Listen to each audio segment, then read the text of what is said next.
168 days. That is how long the average electric vehicle sat untouched on a dealer lot in the United States in January of year 2026. Not a week, not a month, nearly 6 months of a car doing nothing except losing value while a dealer pays interest on it every single day. Meanwhile, the rest of the car market is fine. Gas trucks are selling, hybrids are flying off lots. Walk over to the electric vehicle section of almost any traditional dealership in America right now and you find rows of unsold inventory, discounts nobody is taking, and salespeople who have quietly given up pushing certain models altogether. Here is the number that started this collapse: $56,238. That is the average price of a new electric vehicle in June of year 2026. The average price of any new vehicle in America, gas or electric, is $48,766. Do the math. Buyers are being asked to pay a premium of roughly $7,500 just for the plug. For years, a federal tax credit covered exactly that gap, $7,500 off the top. That credit expired at the end of September of year 2025. The moment it disappeared, so did the illusion that these prices ever made sense on their own. Electric vehicle sales fell 27% in the first quarter of year 2026 compared to the year before. That is the sharpest drop since the pandemic. Market share for electric vehicles, which had peaked above 10% just months earlier, collapsed to 5.8%. Dealer sentiment around electric vehicles hit a record low, 33 out of 100 according to Cox Automotive, and among traditional franchise dealers it fell even further, down to 25. Those are not soft opinions, those are the people whose paychecks depend on these cars selling, telling you flat out that the business has turned against them. But here is the twist, and this is the part most headlines are getting wrong.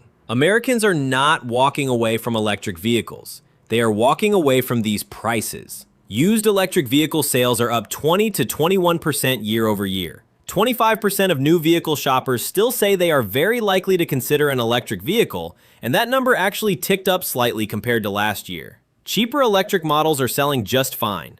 The Tesla Model 3, starting under $40,000, moved nearly 35,000 units in a single quarter. The problem was never electric powertrains.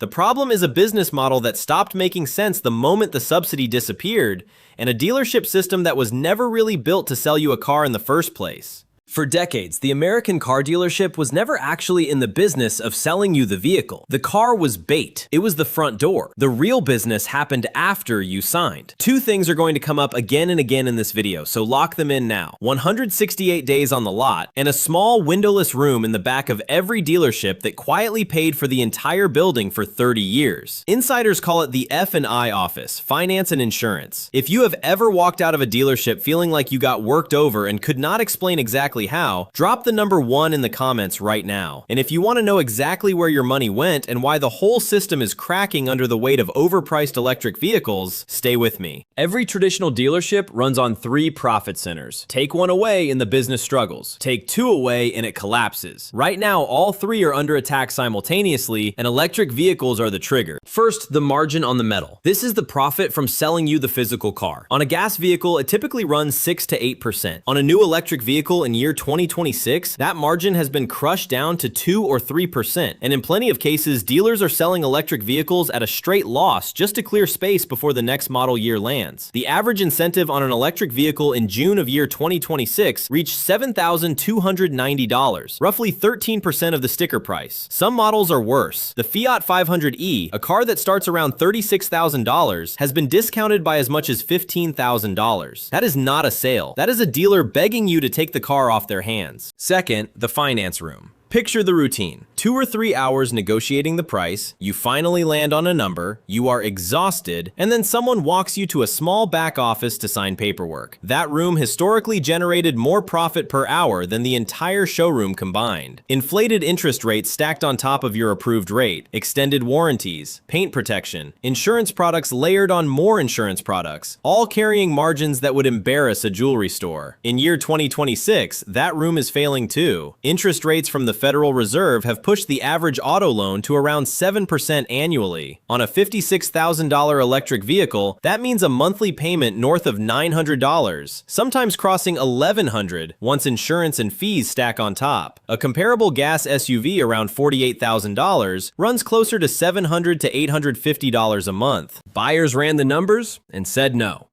The dealer cannot hide a painful payment behind a low advertised price when the advertised price is already the problem. Third, and this is the one that actually determines whether a dealership survives, the service bay. Selling the car generates maybe 8% gross margin if the dealer is lucky. Fixing the car afterward generates margins north of 70%. That phone call on a random Tuesday telling you your brake pads need replacing for $800 was never a courtesy. That was the actual business. The car sale got you in the door. The service department kept the lights on. Electric vehicles are quietly demolishing this pillar. They require roughly 40% less scheduled maintenance over their lifetime. No oil changes, no spark plugs, no exhaust systems, no transmission flushes. Executives across the industry have said this out loud, in language that boils down to one blunt sentence. Electric vehicles are excellent for the driver and genuinely dangerous for a dealership that depends on the service bay to survive. Every electric vehicle sold today is a future repair visit that simply is not coming. Now stack all three failures on top of each other. Margin on the metal, crushed down to 2 or 3%, sometimes negative once floor plan interest on a car sitting for 168 days gets factored in. The finance room, unable to disguise a painful payment because rates and prices are both too high at the same time. The service bay, starving because the exact cars people are not buying happen to be the ones that barely need repairs. When all three legs buckle together, a dealership stops being a car business and becomes an extremely expensive piece of real estate parked on a busy road, generating almost nothing. This is already spreading outward across the country. Look at specific models. The Volkswagen ID4 is sitting on lots for more than 500 days in some regions, the worst of any electric vehicle sold in America. The Ford Mustang Mach-E is sitting for 350 days or more. The Chevrolet Blazer Electric, 320 days or more, undercut by its own cheaper sibling and missing basic features buyers now expect. The Audi Q4 e-tron saw sales fall roughly 90% year over year, with some months reporting barely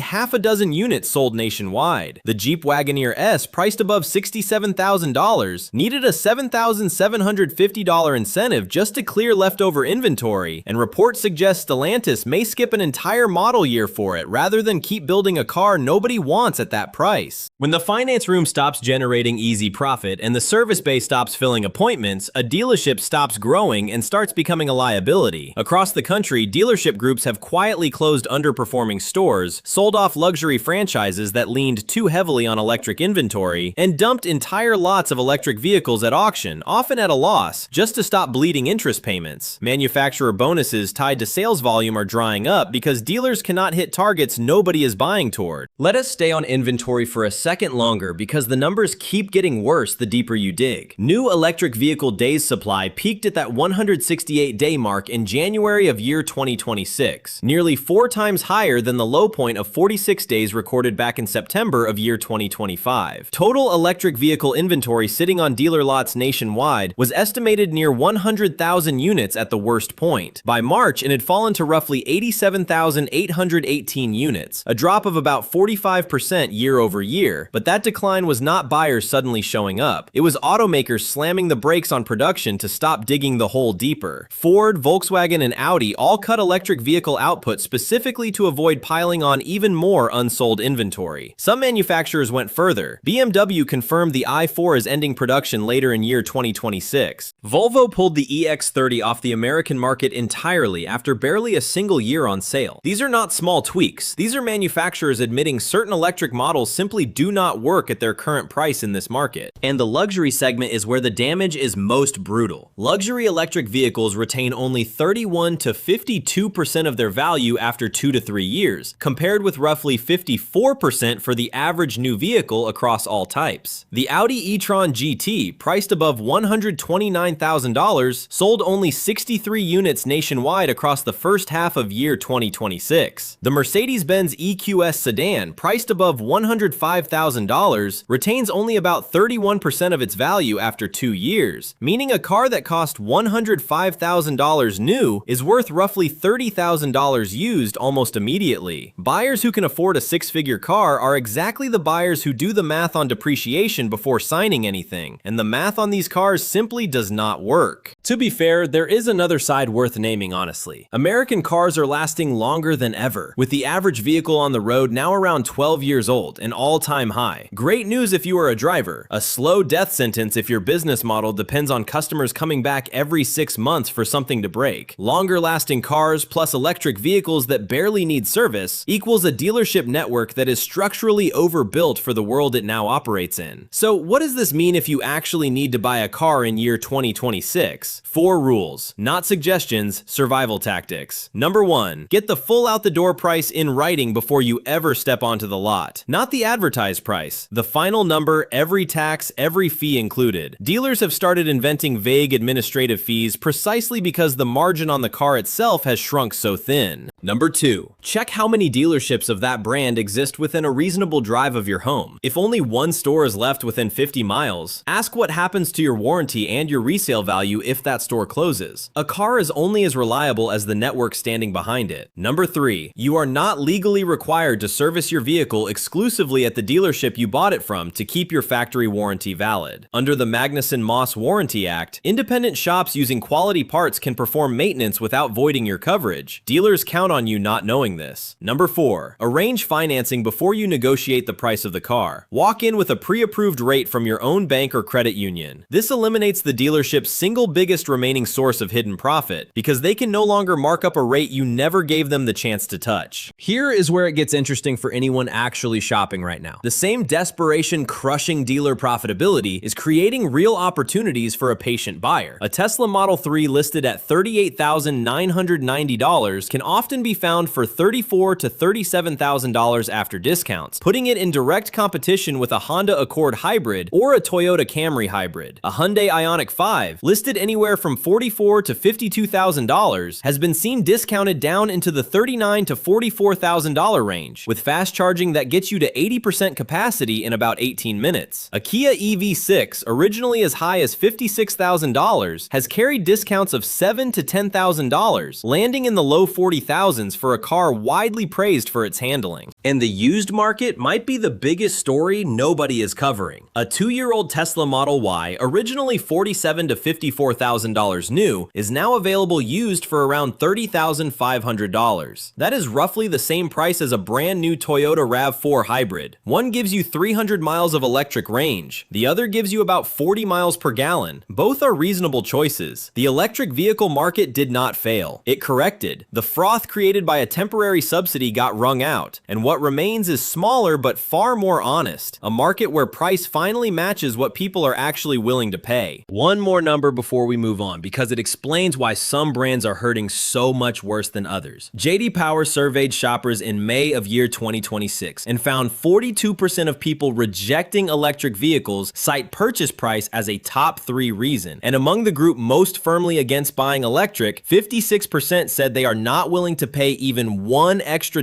over what a comparable gas car costs. Not a discount, not a small premium, 0. That is the number every dealer selling a $60,000 electric SUV needs to sit with. Meanwhile, hybrids are the real winners of this entire shakeup. Hybrid market share hit 16% in the second quarter of year 2026, nearly 3 times the share held by pure electric vehicles. Hybrid sales jumped 37% in just 2 months earlier this year as gas prices spiked. Toyota, Honda, and Hyundai now control 86% of that hybrid market. Buyers get real fuel savings without a charging cable and without a 5-figure price premium. That is not a coincidence. That is a market voting with its wallet. So bring it back to the headline. American car buyers did not stop buying cars. Overall sales in this country are healthy. What actually happened is far more specific. Buyers stopped accepting overpriced electric vehicles sold through a dealership model that depended on hiding costs in a windowless back room and recovering the rest through a service bay that electric cars barely need. The technology was never the problem. Well-priced electric vehicles are still finding buyers every single day. It was never about whether Americans believe in electric vehicles. It was about whether a $56,000 sticker price, propped up for years by a subsidy that no longer exists, was ever honestly earned in the first place. Once that subsidy disappeared, the market did what markets always eventually do. It told the truth. One last thing before we get to your part in this.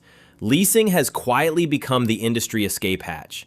Half of the top 10 most leased vehicle models in America right now are electric, because leasing shields the buyer from that brutal depreciation curve we just talked about. You drive the car for 2 or 3 years, hand back the keys, and let the leasing company absorb the resale hit instead of you. If you are set on an electric vehicle but nervous about resale value, that is worth remembering before you sign a purchase contract instead of a lease. Now it is your turn. What dealership in your town or your region has closed its doors recently? Drop the city and the brand name in the comments. I want to see how widespread this actually is where you live. And here is the harder question. Would you buy a brand new electric vehicle today at a 28% discount, knowing the dealership offering that deal might not be standing in 3 years? Or would you rather pay full price at a brand with a network you know will still be there when you need it? Buy with your head, not the badge. Subscribe so you are never the last one to find out what is really happening behind the showroom floor.